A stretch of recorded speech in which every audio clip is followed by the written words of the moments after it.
ജനങ്ങൾ കൂടി കൺവിൻസ്ഡ് ആയിട്ടുള്ള രൂപത്തിലുള്ള നടപടി എടുത്തേ മതിയാവൂ. തൊലിപ്പുറത്തുള്ള ചികിത്സ കൊണ്ട് ഇത് സാധ്യമല്ല. ഇതിന് വളരെ കൃത്യമായ നടപടി എടുത്തേ മതിയാവൂ.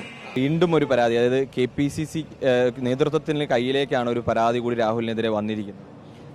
അത് സ്വാഭാവികമായിട്ടും KPCC നേതൃത്വം ചെയ്യേണ്ടതുപോലെ തന്നെ നിയമപരമായ നടപടി എടുത്തിട്ടുണ്ട്. ഇതുപോലൊരു പരാതി പാർട്ടി നേതൃത്വത്തിന് കിട്ടിക്കഴിഞ്ഞാൽ നിയമപരമായി ചെയ്യേണ്ടത് അത് കൺസേൺഡ് ആയിട്ടുള്ള പോലീസ് ഉദ്യോഗസ്ഥർക്ക് അയച്ചു കൊടുക്കുക എന്നുള്ളതാണ്.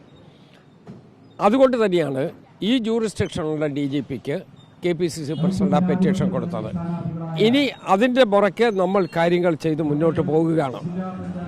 കടുത്ത നടപടിയിലേക്ക് വല്ലതും കിടക്കുമോ? സ്വാഭാവികമായിട്ട് ഇതിൻ്റെ പേരിലുള്ള നടപടി വരുമല്ലോ.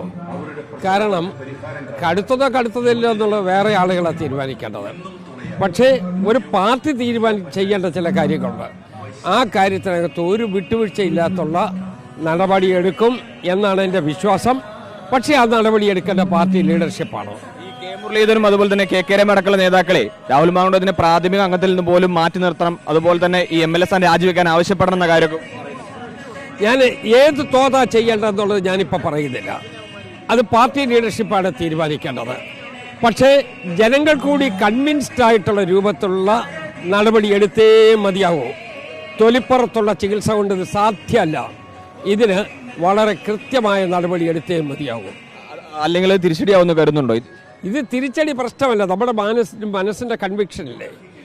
നേരത്തെ ഇതുപോലുള്ള സംഭവം ഉണ്ടായി. ആ സംഭവത്തിനകത്ത് പാർട്ടിക്ക് എടുക്കാവുന്ന നടപടിയെടുത്തു.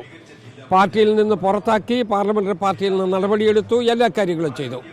പക്ഷേ റിപ്പീറ്റഡായിട്ട് വന്നാൽ പിന്നെ പാർട്ടി വളരെ സ്ട്രോങ് ആയിട്ടുള്ള നിലപാടിലേക്ക് പോകാതിരിക്കാൻ സാധ്യമല്ല എന്നാണ് എൻ്റെ വിലയിരുത്തൽ.